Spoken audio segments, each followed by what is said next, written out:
Welcome to a special edition of Exploring Mining with InvestorIdeas.com. In today's episode, we speak with Peter Krauth. Peter is the author of the best-selling book, The Great Silver Bull, and the editor of the silver-focused investment newsletter, Silver Stock Investor.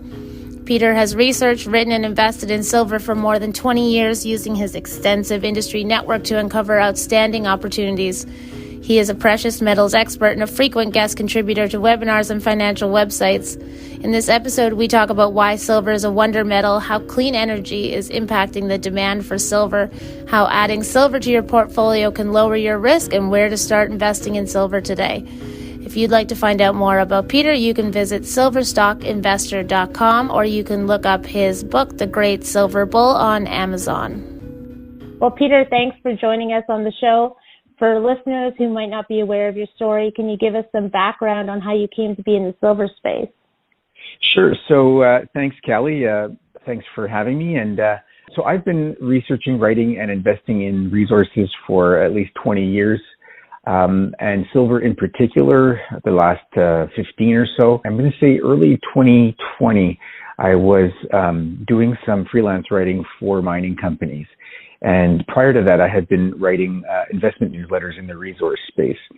And then by mid-2020, I decided I wanted to get back into the newsletter area, and got in touch with an analyst newsletter writer by the name Gwen Preston, and she writes the Maven letter under the Resource Maven banner.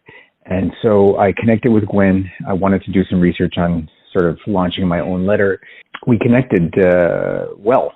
We hit it off, and she started saying, well, why don't you send me some of your work? I'd like to see the kind of writing you've done and so on, the research. So I did that, and she really liked my work, and we quickly realized that we should collaborate, and thought about what areas were underserved. And this would have been around August or September of 2020, and it came in the wake of what had been a spectacular previous few months for silver. So just for a little background, silver traded around $15, $16 into the spring or early, sort of late winter in 2020 when COVID hit, and then it quickly dropped to $12, like so many assets that sold off. And then dramatically ran up from $12 to nearly $30 from March of 2020 to August of 2020. That was a 150% gain, and it was spectacular. So when we realized that, this is actually a sector that is very underserved, there are no newsletters that are dedicated exclusively to silver. So we said, wow, why don't we address this niche market and put together a silver newsletter, which I had plenty of experience researching, analyzing, and writing about.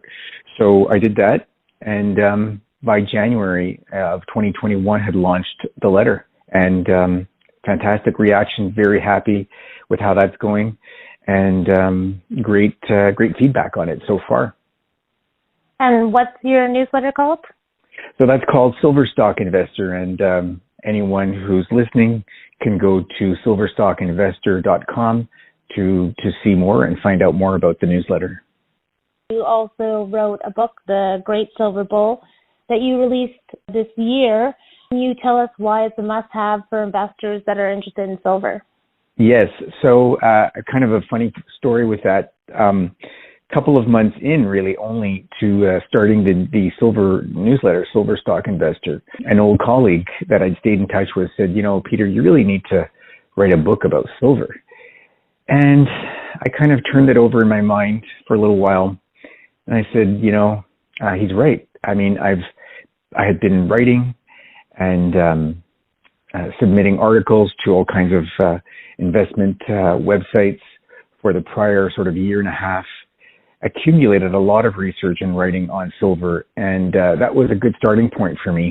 And I started putting together an outline of what the book would look like, what the topics I would cover, and that prior research and articles, accounted for a good chunk, at least maybe 15 or 20% or so of the content. There was plenty of work to do, even with that content, but it was a great starting point for me. I mean, would have been March, so just a couple of months in, as I say, after launching the newsletter, I decided to start writing the book and finish that around the end of 2021. So it took me about 9 months, 10 months or so. Ended up being way, way more work than I had ever expected. But probably a good thing, since I didn't realize.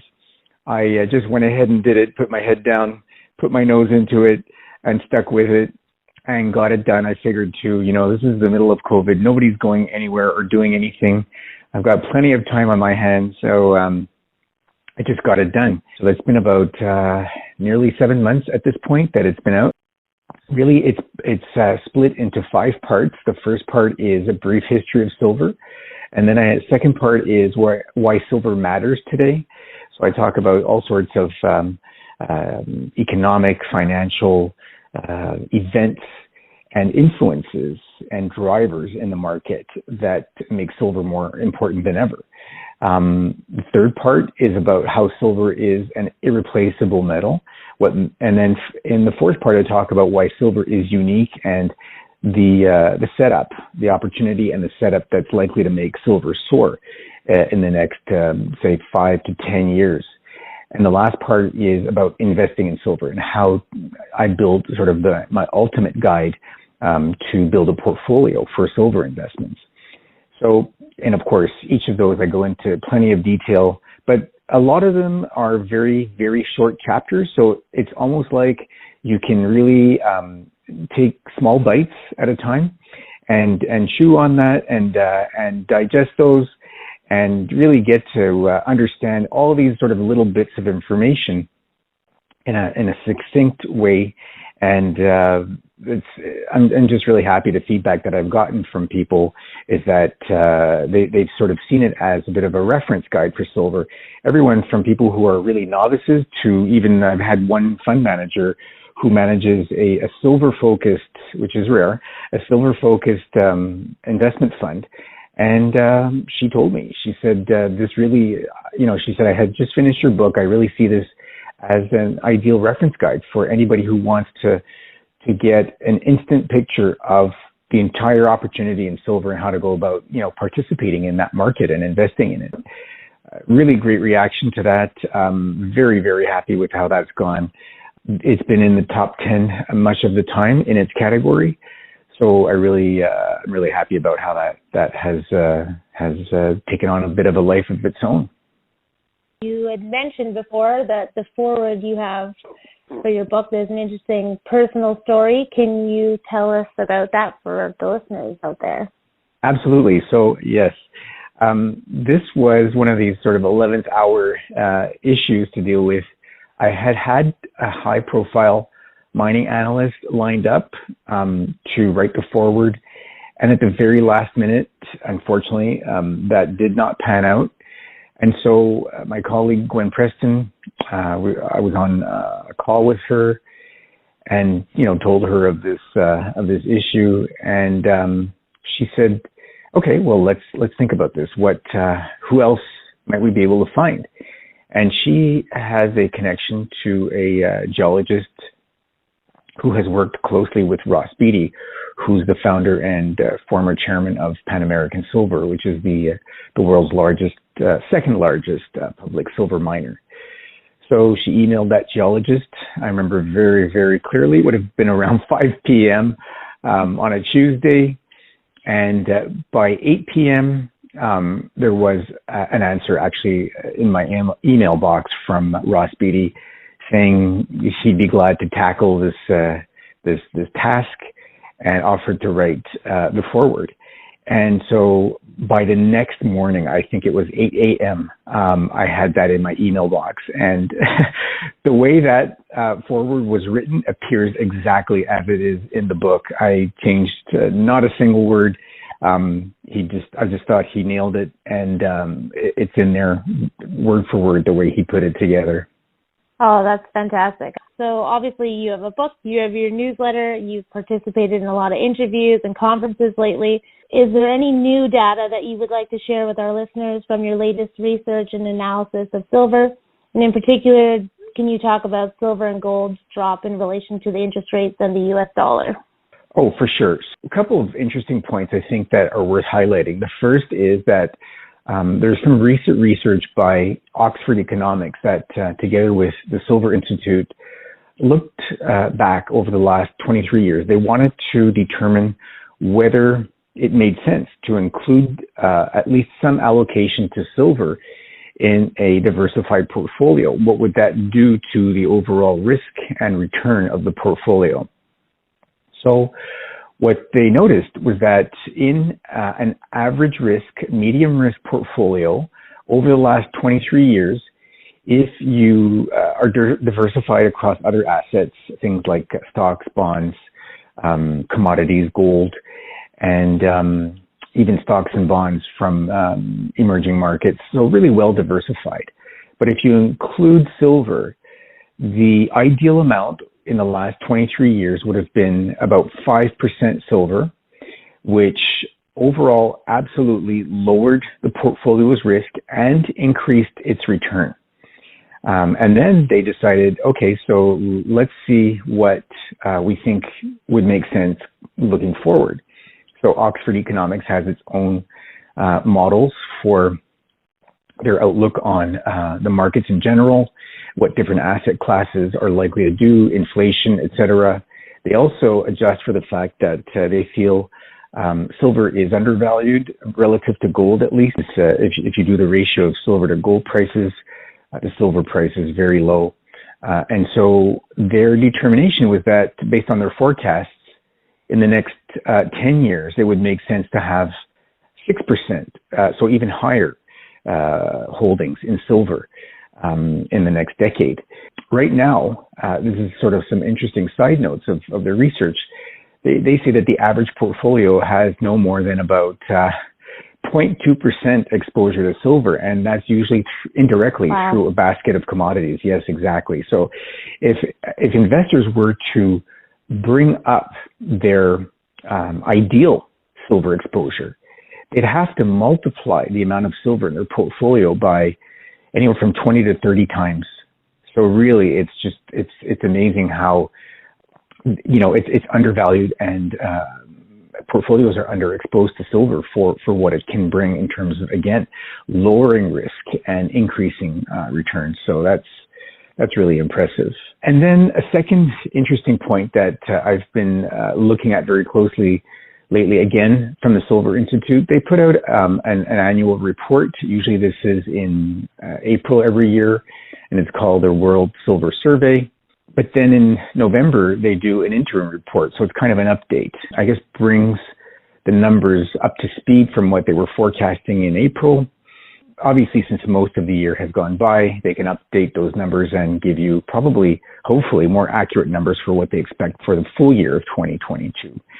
This was released just a week or so ago, and it's shocking because the global demand for silver is expected to reach a new high of 1.21 billion ounces.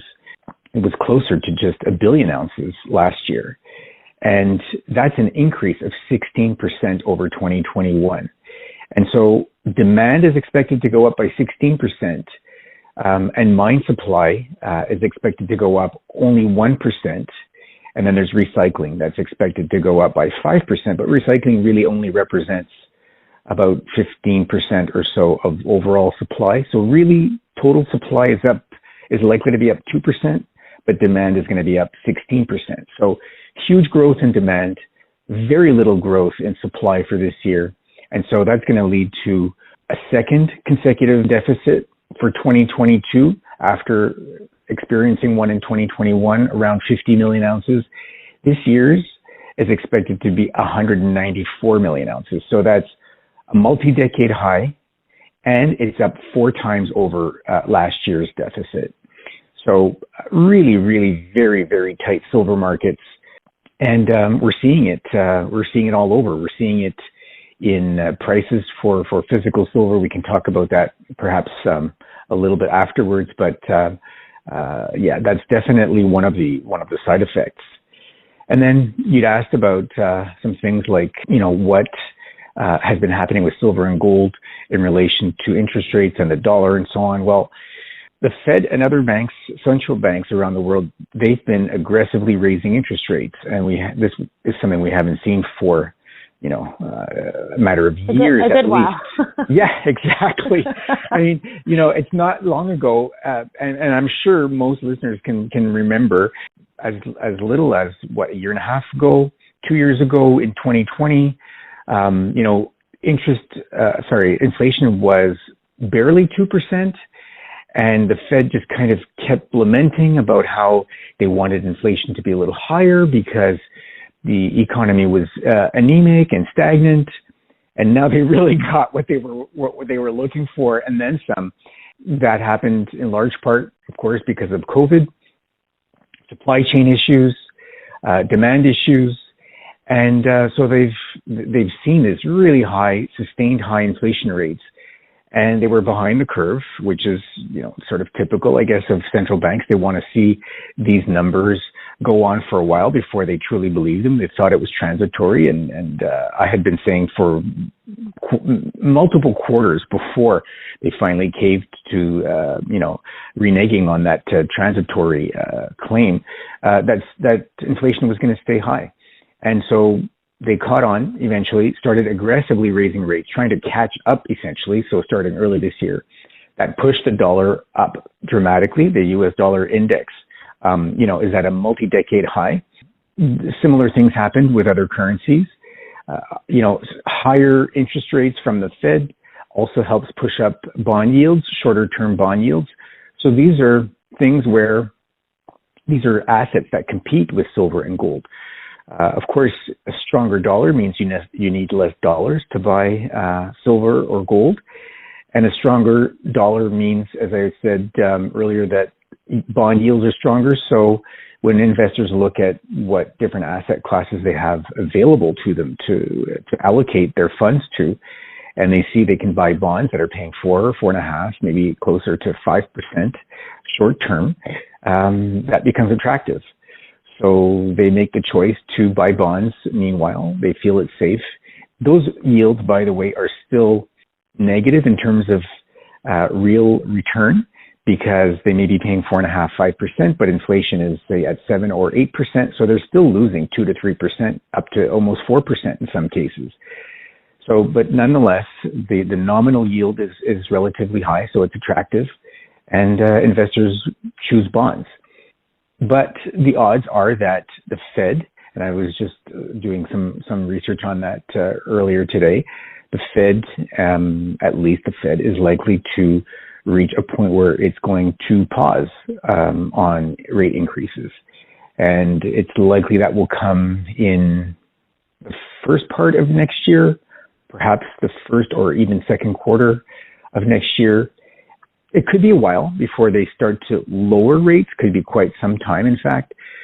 But I do think that the renewed strength we've seen in silver and in gold in the last couple of months means that the metals are starting to price in that likely pause in rate hikes by the Fed in the early part of next year. So I think silver could already be starting to price that in, as I say, likely over the next 6 to 9 months. Markets do that. That's how they act, and that's how they sense things. And you usually see things turn a good 6 to 9 months in advance.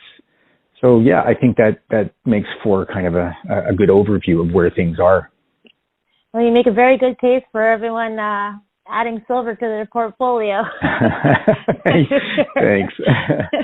Speaking of the demand for silver, obviously in the last couple of years, we've seen a really big push for green energy. It looks like it's going to have a very possible big impact on the silver demand. Can you give some of our listeners examples of how silver is used in green energy and how you see this impacting silver in the years to come? Easily, yes, for sure. That's all part of what I do almost on a daily basis. So it's interesting to consider that one of I'm just going to give a few big numbers for people to get a handle on silver. So the silver market supply is about 1 billion ounces every year between mined supply, which is about 850 million ounces, and recycling about 150 million ounces. So that totals about 1 billion ounces. And half of that goes to industry, all sorts of industrial applications, and the other half mostly goes to investment. Things like physical silver, silverware, silver jewelry, and ETFs. But on the industrial side, the single biggest use for silver is solar panels, which is just mind-boggling because solar panels take up 12% of the silver supply every year. So that's about 120, 130 million ounces. And it's growing at a double-digit rate. Right now, as I say, it takes about 120, 130 million ounces. The International Energy Agency says that right now, electricity from solar only represents about 3% of electricity generated worldwide. And they think that the output, their forecast is for electricity from solar over the next 8 years to about 2030 should be up over 8.5 times. So if solar panels right now require 12% of all the silver supplied every year, and then you multiply that by 8.5 times, you're at nearly all of the silver supply by 2030 just going to solar. So, wow. I mean, right. And there are a couple of other things that are just going to exacerbate that. Naturally, it can't get there because all these other applications are going to continue to require silver.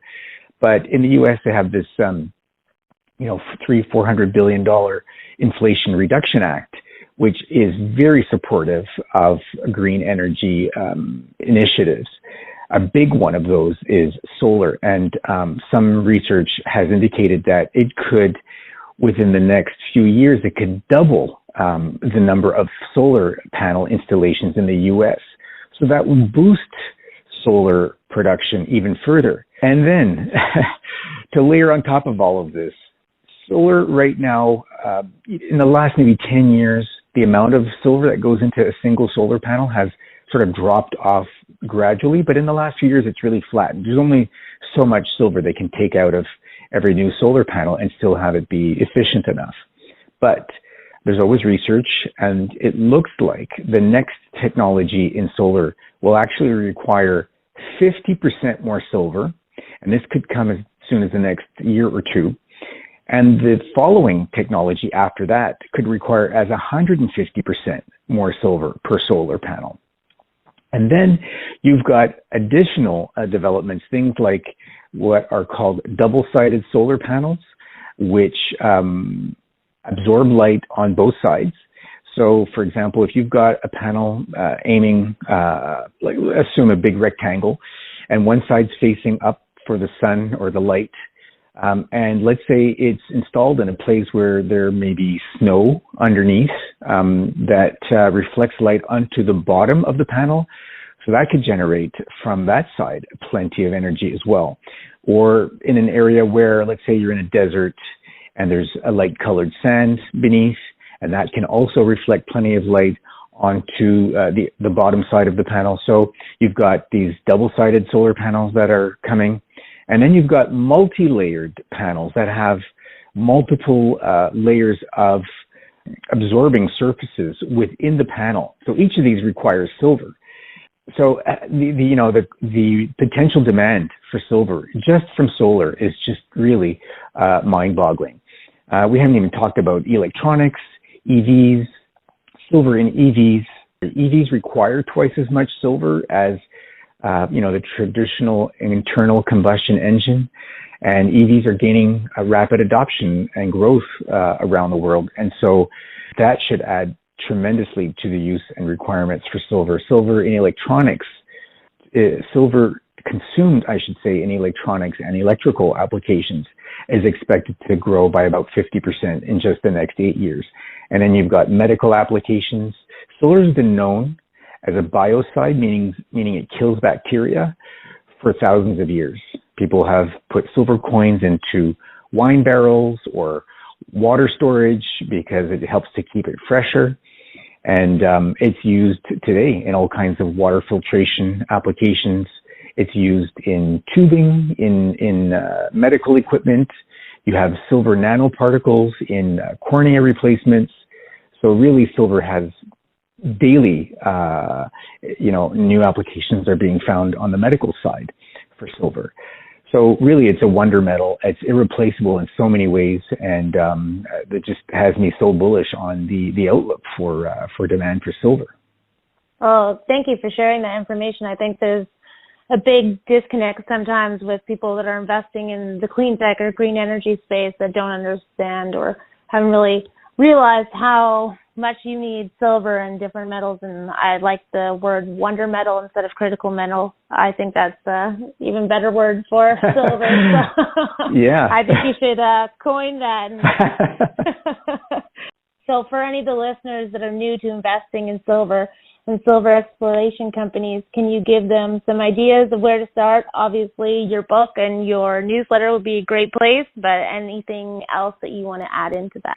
So, the silver market in terms of investments, there are a couple of parts that I personally don't participate in, and those are things like silver futures and things like collectibles, silver collectible coins. Both very valid areas of the silver market, but both requiring a lot of very deep knowledge. The futures market, depending on how someone invests in it or plays that market, can be risky, quite high risk. And the collectibles market, as I say, takes a lot of knowledge. It takes years to build up the information of what's a good price on a collectible silver coin, because really what you're buying is, in many cases, more in other words, the amount assigned to the price is much more the collectible value than the silver content. So moving on from there, really the other categories are simply physical silver, and you don't need to take big risks. You can buy physical silver in a form of coins or bars. And if anyone's going to start in this area, my go-to is mint, national mint produced coins like the Canadian Mint or the US Mint. One issue with mint coins right now is that so many of them are trading at very, very, in fact, historically high premiums. In some cases, like the US Silver Eagle, American Eagle, is trading at 100% premium to the price of silver. So you're really paying twice as much as the spot price for silver. So if silver, let's say, is around $21, you're going to pay nearly $40 for a silver American Eagle right now. There's a bunch of reasons for that. The market is very, very tight, but to me, it's very indicative of the tightness in the market, because normally premiums are anywhere around 12 to 15%. So, and this has been going on since before even COVID. So since sort of late 2019, not necessarily at 100%, but we've seen premiums at 35, 40% and up ever since then. So, if you're completely new to silver and I do think that despite, really high premiums, it does make sense, even if it's just a couple of coins, to have those in it, have them in your hands, feel them, get familiar with, what it is to own a silver coin, look at it, look at other things. There are other ways to get more for your money. Bars, silver bars, let's say in the 10 or 100 ounce category, you're going to get much more silver for the price that you're paying. The premiums above that spot price are quite low. And then you have things like ETFs. So these are exchange traded funds. They're like stocks, or it's like a one-click way to invest in ETFs that are backed with silver, physical silver.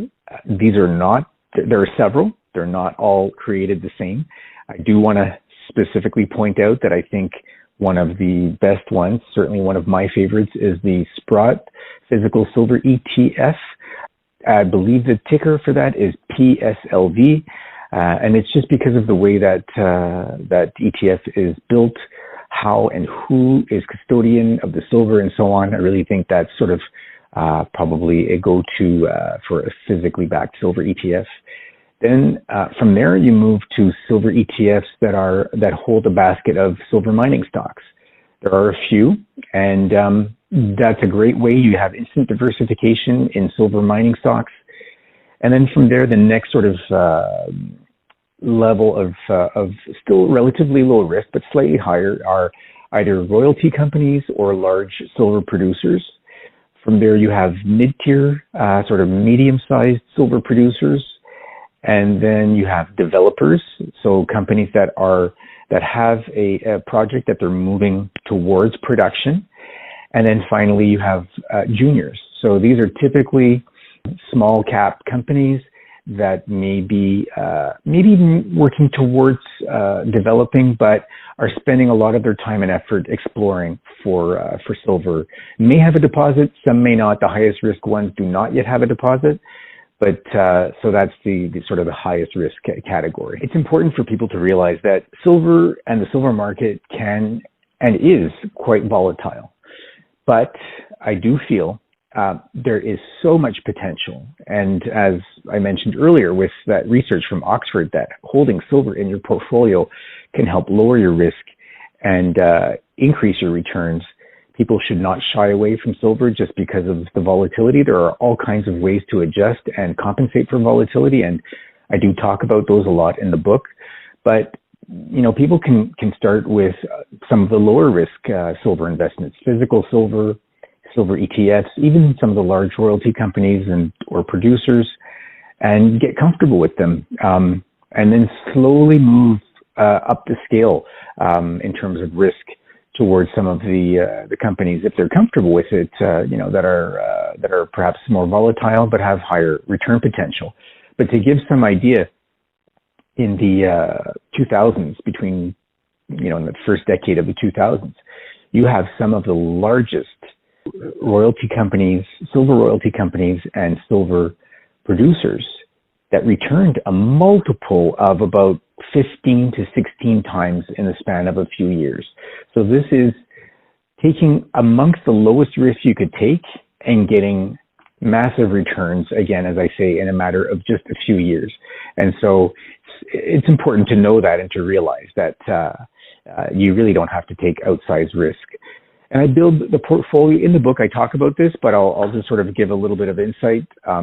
My personal sort of way of approaching it is I say my ideal silver portfolio is about 10% physical silver. And then from there, 50% I would allocate to the ETFs and the larger producers and royalty companies that are the lowest risk. And then from there, 20% to sort of the mid tiers, and then another 20% to round out to the smaller, the junior companies. Well, that's great starting information. Thank you so much for that.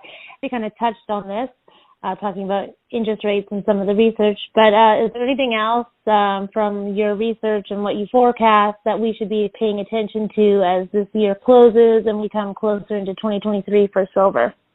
Sure. So again, we can dial back again for a second, and this is part of the research I did just really recently. A lot of people are looking at silver if they follow it closely enough, and the sentiment has been weak. People are, let's say, sort of down on silver, and they feel like the price hasn't gone anywhere. And if you look at where it peaked in August of 2020, near $30, and right now it's around $21.50, of course, there's been a considerable drop. But, I find that that's perhaps not the best way. If you want to look at something that is very much underpriced and undervalued, it's better to look at what it's done over the longer term. And so the 3 years sort of prior to that, so about 2018 to 2020, those 3 years, silver averaged about $16. And then in the last 3 years, it's averaged closer to about $22 or $23. So on that basis, silver is actually up about 40%, despite the fact that right now it's close to the bottom of the range where it's been for the last 3 years. So I mean, I think that silver is likely to close out the year around the current level, $21, $22 perhaps. I think odds are very good that we've seen the low in the last couple of months when silver sort of tested the $18 level or slightly below.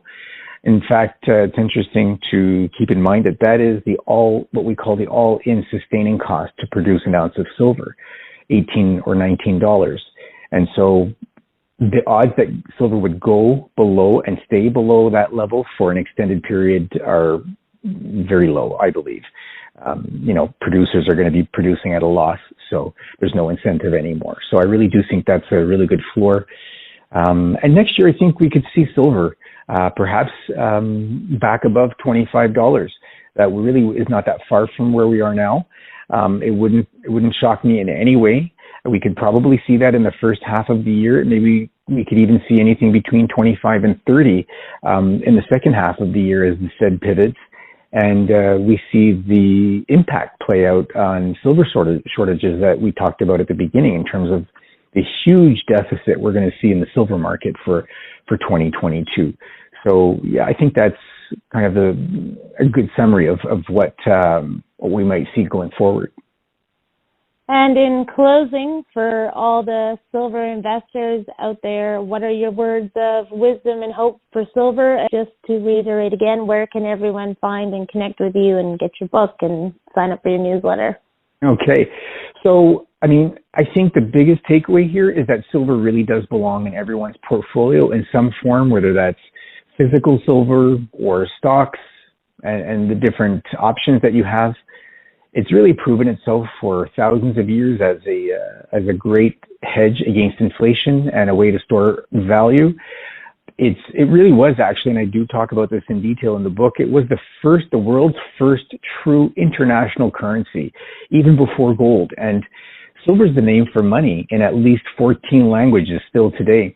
So really, silver has been very common. It's been money for almost continuously for about 4,000 years. And it's really only in the last, say, 50 years or so, since about the mid-60s, that silver was completely removed from our coinage here in Canada and in the U.S. And, our money today is not backed by anything of intrinsic value. And that's why we're losing purchasing power so quickly. I like to say that we're in a new age of scarcity and inflation. And I've been saying since at least the beginning of this year, really, inflation had started, but it really, really kicked into high gear sort of in the first quarter of this year. And I've been saying that inflation is going to be a defining feature of the investment landscape for probably the rest of this decade. So people should consider that, take it into account, get used to it. There's something called recency bias, and that means people expect the future to look a lot like the recent past. And I think that that's a very big mistake right now, because I'm convinced big inflation is the new environment. And so people have to invest accordingly. And it's time to start looking for true, tangible alternatives to stocks and bonds. If you look at what we call the 60-40 portfolio, 60 stocks, 40 bonds, which is sort of the standard kind of portfolio that is sort of bandied about and recommended by your typical investment advisor. We've had the worst returns for a 60-40 portfolio in the last 100 years in 2022. It's been absolutely terrible. So this dramatic hiking of interest rates is essentially the cause. Not to mention that these have been in almost 40-year historical bull markets, so they were already getting long in the tooth. But combined with aggressive rate hikes, high rates or rising rates are bad for bonds, because your existing bonds lose value since investors can buy new bonds that are short term and pay a better return. And then high rates are bad for stocks, because public companies need to borrow at higher rates. So that makes expansion or acquisitions, any kind of plans they have to grow, more expensive. So it hit both sectors, both stocks and bonds. And so people really are starting to look for alternatives. As I said earlier, silver really is massively underpriced relative to most assets, even gold. I talk about that in detail in the book, so I won't get into all kinds of details about that right now, but I really do explain why and give lots of really concrete examples to prove that silver is very underpriced. And really, the easiest way to get a good handle and a quick overview of all of this is through the book. It's called The Great Silver Bull. It's available on Amazon and in paperback and in Kindle versions. And if people want to know more and follow me, they can go to silverstockinvestor.com, and they can follow me on LinkedIn. I'm on LinkedIn and on Twitter. And that's the story. Well, thank you so much, Peter. This has been fantastic. You've given so much information for our listeners to where to start, new information on silver, of where to go and how it's changing. So can't thank you enough, and hopefully we can do a follow-up. I would love that. Thanks for having me, Callie. Well, that does it for today's Exploring Mining podcast. If you'd like to be a guest or sponsor for this podcast, please contact InvestorIdeas.com. InvestorIdeas.com reminds all listeners to read our disclaimers and disclosures on the InvestorIdeas.com website. All investment involves risk, and this podcast is not meant to be an endorsement to buy or sell securities or products. To hear more podcasts, you can go to InvestorIdeas.com/audio.